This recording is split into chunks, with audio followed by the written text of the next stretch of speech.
ఓం శ్రీ గణేశాయ నమః. శివానంద లహరి 49వ శ్లోకం. ఆనందామృతపూరిత హరపదాంభోజాలవాలోద్యత స్థైర్యోపఘ్నముపేత్య భక్తిలతిక శాఖోపశాఖాన్విత ఉచ్చైర్మానసకాయమానపటలీ ఆక్రమ్య నిష్కల్మష ఇచ్ఛాభీష్టఫలప్రద భవతు మే సత్కర్మ సంవర్ధిత. శివానందలహరి శ్లోకాల్లో ఇది ఒక మహా అద్భుతమైన శ్లోకాల్లో ఒకటి. ఇక్కడ భక్తి అనే కల్పలతని వర్ణిస్తున్నారు. అంతకుముందు భక్తి లతను వర్ణించారు. ఇది కల్పలత అంటే ఏంటి? ఏది కోరుకుంటే ఆ కోరికలను మనకి ఇచ్చేది. భక్తి అనేది ఎలా ఉంటుంది, ఎక్కడ పుడుతుంది, ఎలా పాకుతుంది, ఎలా విస్తరిస్తుంది, అది దేని మీద అల్లుకుంటుంది అనేటువంటి విషయాలన్నీ కూడా ఈ శ్లోకంలో ఒక చక్కటి పోలిక ఆ భక్తి లతకి మామూలుగా మనకి ఇళ్లల్లోనూ పొలాల్లోనూ కలిపేటువంటి లతలకి ఆ పోలిక చెప్పారన్నమాట. ఈ కల్పలత అనేటువంటిది స్వర్గాది లోకాల్లో ఉంటుంది. అంటే కల్పలత అంటే చెప్పుకున్నాం కదండి, అది ఎప్పుడు నిత్య నూతనం, వాడిపోదది, ఏది కావాలంటే అది ఇవ్వగలిగేటువంటి శక్తి ఆ కల్పలతకు ఉంటుంది. ఈ శివభక్తి అనేటువంటి కల్పలత పైకేమో పాకుతుందిట. అటువంటి ఆ శివభక్తి అనేటువంటి కల్పలతను మనం పెంచుకుంటే మనం ఏది కోరుకుంటే అది మనకి లభింపచేస్తుంది. అది మరి ఈ కల్పలత ఎక్కడి నుంచి పుడుతుంది, ఆ లత ఎలా పాకుతుంది, ఎలా ఫలిస్తుంది అనేటువంటి విషయాలు కూడా మనకు తెలియాలి కదండి. మరి ఎక్కడో స్వర్గలోకంలో ఉందంటే మనకు ఎలా తెలుస్తుంది? మరి ఒక పాదు మనం చూస్తుంటాం, పాదుకి ఆలవాలం భూమి అనమాట. ఆలవాలం అంటే పాదే అనమాట, అంటే సపోర్ట్ అనుకోండి ఇక్కడ, అంటే దాని మూల, దాని ఆలవాలం అంటే పాదు. అంటే పాదు నుంచి వచ్చే తీగ మనకు కనబడుతుంది, కానీ పాదు యొక్క మూలము ఆ వేళ్ళు కనబడవు కదండి. మరి ఈ భక్తి కల్పలతకు మూలం ఏంటి, ఎక్కడ ఉంటుంది, ఎక్కడ పుడుతుంది ఇది? మరి ఇప్పుడు సాధారణంగా మనకు తెలుసు, మొత్తం ఏ చెట్టుకైనా సరే, తీగకైనా సరే, మొక్కకైనా సరే బలం ఏంటండి? ఆ భూమిలో ఉండేటువంటి వేళ్లే కదండి.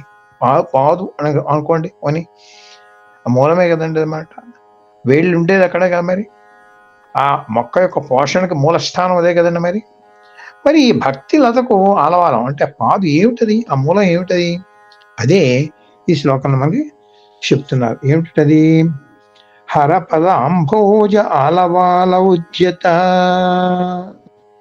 ఈ భక్తి అనేటువంటి కల్పలత శివ పాద పద్మాలను ఆధారం చేసుకుని వచ్చిందట. దానికి మరి నీరు అది పొయ్యాలి కదండి. తుస్తి శివపాద పద్మాలు అనేటువంటి మూలం నుంచి వచ్చిందండి. మరి అది పైకి వచ్చాక మరి దాన్ని నీరు పొయ్యాలి కదా. అంటే లోపల ఉన్నప్పుడు పొయ్యాలి, వచ్చాక కూడా నీరు పొయ్యాలి కదా. మరి ఆ నీరేమిటి? ఆనందామృత పూరిత, ఆనంద అమృత జలంతో, అంటే ఆనందం అనే అమృత జలంతో దాన్ని నింపాలటండి. దాన్ని ఏమిటి ఆనందం? శివపాద స్మరణైనా, శివ వందనమైనా, శివ అర్చనైనా, శివ చింతనైనా ఏదైనా ఆనందమే కదండి. ఎందుకు? ఆనందం అనేటువంటిది ఆ శివుని యొక్క స్వాభావిక లక్షణం. ఆ శివుడు వేరు, ఆనందం వేరు కాదు. అందుకని అది శివానందం అయింది అనమాట. అటువంటి ఆనందం అనే స్వాభావిక లక్షణం కలిగింది ఆ శివపాదం అనమాట.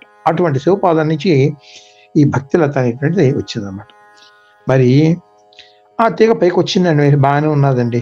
మరి అది అలా వదిలేస్తే ఏమవుతుందండి? నేల మీద అలా పాకిపోతుంది. ఒకప్పుడేమో పోతుంది, ఎక్కడికో పోతుంది మనకు తెలియకుండా. అందుకని ఏం చేయాలి? దానికి చక్కగాను ఒక కట్టు కొయ్య, రాట అంటాను చూడండి, ఒక కర్ర, ఒక రాట అక్కడ పెట్టి దాని మీదేమో ఇది అల్లుకునేటట్టు చేయాలన్నమాట, పైకి రావడానికి అనమాట.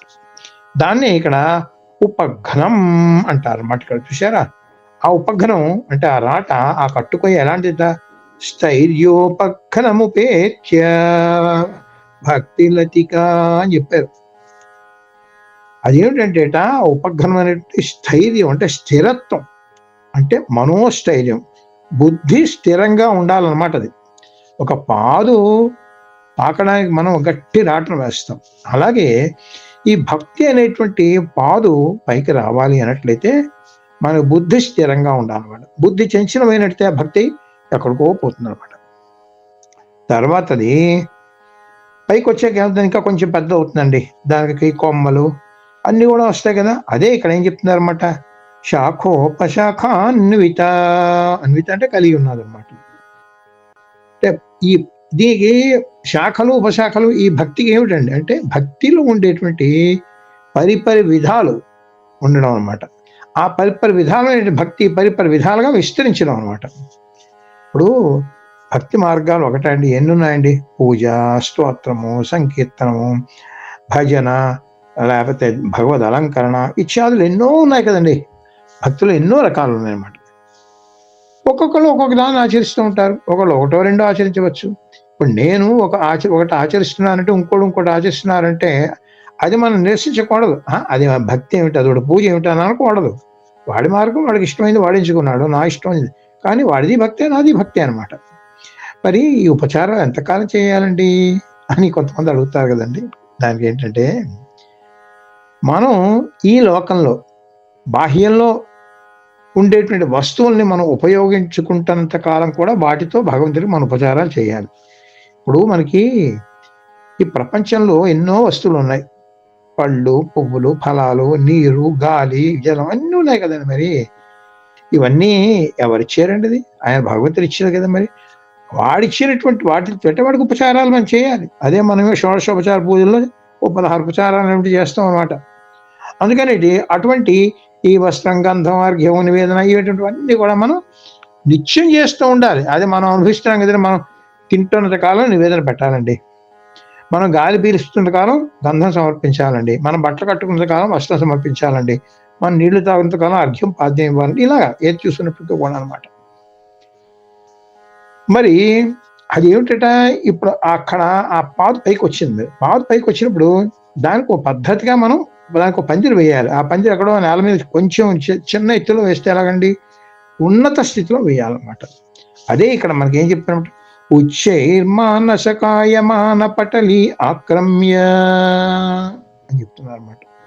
ఉచ్చై మానస కాయమాన పటలి ఆక్రమ్య. అసలు మొత్తం అంతా కూడా భావం అంతా దీన్ని పెట్టారండి నిజంగాను. అంటే ఏంటన్నమాట, పందిరి రూపంలో తీసుకుంటే ఎత్తుగా వేయాలి పందిరి. మరి ఇక్కడ మరి భక్తి అనేటువంటి లతకి పందిరిట ఎలా వేయాలంటే ఉన్నతమైనటువంటి మనస్సు, మాట, క్రియ అనేటువంటి త్రికరణములతోటి పందిరిగా ఆ భక్తి లస పెన వేసుకొని అల్లుకోవాలటండి. అంటే ఏంటన్నమాట, మనస్సు, మాట, పని అంటే క్రియ, ఈ మూడు కూడా సమస్థాయిలో ఉండాలి. అవి మనం అల్పంగా ఉండకూడదు, ఉన్నత స్థాయిలో ఉండాలన్నమాట. అందుకని పందిరి కూడా ఎత్తుగా వేయాలి. అలాగే ఇక్కడ ఈ భక్తి లత కూడా ఆ పందిరి ఎత్తుగా ఉండాలంటే ఉన్నతమైనటువంటి త్రికరణ శుద్ధి అనేటువంటిది మనకి ఉండాలన్నమాట. అప్పుడు ఆ భక్తి లత అనేటువంటిది ఆ త్రికరణాలకి పెన వేసుకుని శాఖోపశాఖలుగా విస్తరిస్తుంది అనమాట. అందుకే దానికి ఉచ్చై అన్నారు. చూసారా ఎంత రమ్యమైనటువంటి భావన పెట్టారో శంకర భగవత్పాదులు. అక్కడ ఏంటన్నమాట, ఉన్నత స్థాయి అంటే ఉన్నత స్థాయికి చెందిన సత్కర్మలు ఆచరించాలన్నమాట. ఆ సత్కర్మల ఆచరణలో మనం ఎదగాలి, అలా ఉండిపోకూడదు. అదనమాట ఇక్కడ మనం చెప్తుంది అనమాట. ఇప్పుడు ఇంకొకటి కూడా మనం చూద్దామండి. ఇక్కడ పందిరి మీద వెదుళ్ళన్నీ ఒకటి కిందిన ఒకటి మీదిన వేయాలి కదా. వెదుళ్ళన్నీ ఒకే విధంగా పేర్చినట్లుగా సమస్థాయిలో ఉంటాయి కదండి. ఏ విధంగా అయితే పందిరి మీద వెదుళ్ళు ఒకే విధంగా పేర్చినట్లు ఉంటాయో అలాగే త్రికరణాలు కూడా సమస్థాయిలో ఉన్నత స్థాయిలో ఉండాలన్నమాట. అదే త్రికారణ శుద్ధి, మనోవాక్కాయ కర్మలు అనేటువంటి మూడు కూడా సమస్థాయిలో ఉండాలి. ఆ త్రికరణాలు ఒకే విధంగా ఉండడం అనేటువంటిది ఆర్జవము అంటారన్నమాట. అంటే ఒక సరళ రేఖ ఉంటుంది చూడండి, ఎలా ఉంటుందండి, చిన్నగా ఒకటే లైన్ ఉంటుంది.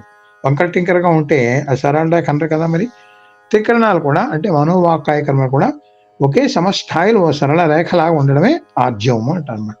అదే త్రికరణ శుద్ధి. ఇంకా చెప్పాలంటే మన మాట నిండా భక్తి ఉండాలి, మనసు నిండా భక్తి ఉండాలి, చేత నిండా కూడా భక్తి ఉండాలన్నమాట. అదే త్రికరణ శుద్ధ భక్తి అని చెప్పవచ్చు అనమాట. ఇప్పుడు పాలు బాగా పెరిగింది అనుకోండి, పందిరి మీద ఎలా ఉంటుందండి? ఒత్తు గగ్గుబురుగా అల్లిపోతుంది. నాకు అసలు లోపల వెదురు బద్దలు కనబడతాయి, మనకి కనబడవు కదా. అలాగా పందిరి మీద వెదురు బద్దలు కనబడకుండా తీగలు అల్లుకున్నట్లుగా త్రికరణాలు అనేటువంటిది కూడా మనకు కనబడకుండా శివుడే అల్లుకోవాలట. మన మొత్తం అంత మనోబుద్ధి ఈ మక్కాయ కర్మల్లో శివుడే అల్లుకోవాలి, ఇంకా అసలు ఇంక కనబడకూడదు అనమాట. అంటే అంత శివమయం అయిపోవాలన్నమాట. అటువంటి భావం ఇక్కడ మనం గ్రహించాలన్నమాట. తర్వాత ఇంకో మాట వేశారండి మంచిది, నిష్కల్మష. పాపాలనే చీడలు తొలగిపోవాలి. పాద అయినట్టయితే చూడండి కొన్ని చీడలు వస్తాయి, అవన్నీ తొలగిపోవడానికి ఏమో మందులో వేస్తుంటారు. ఇప్పుడు మనకేమిటి ఇక్కడ చీడలు ఏమిటనమాట? ఈ భక్తులకి కల్మషం అంటే పాపములు అనమాట. ఆ పాపములు అనేటువంటి కూడా తొలగిపోవాలి, ఇంకా పాపములు చెయ్యకూడదు అనమాట. అది అలా చేస్తే ఏంటవుతుంది సార్? నిత్యాభీష్ట ఫలప్రదా. నిత్యం కూడా అభీష్ట ఫలం సిద్ధించాలి అని అక్కడ చూడండి వేరుకుంటారు. నిత్యాభీష్ట ఫలం సిద్ధించాలి కనుక, నిత్యాభీష్ట ఫలం అంటే ఏమిటండి? మోక్షం. నిత్యం కూడా అక్కడ ఆ శివ చెంతన ఉండడం, శివమయంగా మనం ఉండడం అనేటువంటిదే మోక్షం అన్నమాట. ఆ మోక్ష ఫలం సిద్ధించాలి అనేటువంటిది నిత్యాభీష్ట ఫలప్రద అని ఇక్కడ చెప్పారనమాట. ఇంకో మాట కూడా వేశారని ఇక్కడ, సత్కర్మ సంవర్ధిత అంటే మంచి పనులు బాగా వృద్ధి చెందాలి. ఇదే పాదుపరంగా అయినట్లయితే కృషి, వ్యవసాయం చేయాలన్నమాట. దానికి ఎప్పుడు కూడా దానికి ఉప్పలు తవ్వడం, మళ్ళీ నీళ్లు పోస్తూ ఉండడం, జాగ్రత్తలు చూడడం, ఆ తీగల్ని పైకి అల్లేటట్టు చేసుకోవడం, ఇవన్నీ కూడా అనమాట. మరి ఇక్కడ భక్తిపరంగా అయినట్లయితే సత్కర్మ ఆచరణ అనేటువంటిది ఇక్కడ అనమాట. ఎందుకంటే చూడండి, కొంతమంది ఏం చేస్తారంటే భక్తి ఉన్నది కదా, ఇంకా నేను కర్మలు చేయక్కర్లేదండి అంటుంటారు కొంతమంది. భక్తి ఉన్నప్పుడు కర్మలు చేస్తుంటే ఆ భక్తి మరింత గట్టిపడుతుంది. అంతేగాని ఆ కర్మలు వదిలేసి భక్తి చేస్తే అది భ్రష్టత్వం అనిపించుకుంటుంది. అందుకని భక్తి ఉంది కదా అని కర్మలు, అందులో సత్కర్మలు ఖచ్చితంగా చేసి తీరాలి, మానేయకూడదు ఎప్పుడు కూడా అనమాట. సత్కర్మలు అంటే ఏమిటి? శాస్త్ర విహిత కర్మలు అంటే శాస్త్రములు ఏ కర్మలు అయితే చెప్పారో అవి చేయడం, శాస్త్రం కూడదని చెప్పినటువంటి కర్మల్ని చెయ్యకపోవడం, ఇదే సత్కర్మలు అంటే. అంతకన్నా ఏమీ లేదండి. అటువంటి సత్కర్మాచరణతో భక్తి అనే పాదము బాగా పెరుగుతుంది, బలంగా పెరుగుతుంది, అల్లుకుంటుంది, గుబురుగా దట్టంగా అందంగా పెరుగుతుందండి. అలాగా నిత్య అభీష్ట ఫలప్రదాయమైనటువంటి ఆ భక్తి కల్పలతను మన బతుకు తోటలో కూడా పెంచుకుని రమ్యంగా శివానంద అమృతాన్ని నిత్యం కొరులుతూ ఉండమని మనకు చక్కటి ఈ సందేశం, ఈ శ్లోకం ద్వారా సందేశం అందిస్తున్న శంకర భగవత్పాదులకి ఎన్ని కోట్ల నమస్కారాలు చేస్తే మనం ఆయన రుణం తీసుకోగలం. కనీసం మన పరిమితిలో మనకి ఎంత వీలుంటే అప్పుడు ఆ శంకర ధ్యానం చేసుకుంటూ, ఆ శంకరుడు ఇచ్చినటువంటి ఇటువంటి శ్లోకాలు చదువుకుంటూ, ఆ భావాన్ని స్మరించుకుంటూ ఒక్కసారి మన మనసంతా కూడా శివమయం చేసుకుందాం. ఆ శివానందంలో హాయిగా విహరిద్దాం, శంకరుడికి నమస్కరిద్దాం. ఓం నమ శివాభ్యాం. మన మోహనవాణి కార్యక్రమాలు మీకు నచ్చినట్లయితే వెంటనే ఒక లైక్ చేయండి, అలాగే కామెంట్ చేయండి, ఎక్కువ మందికి షేర్ చేయండి. సబ్స్క్రైబ్ చేసుకోకపోతే వెంటనే మన ఛానల్కి ఇప్పుడే సబ్స్క్రైబ్ చేసుకోండి. ధన్యవాదాలు.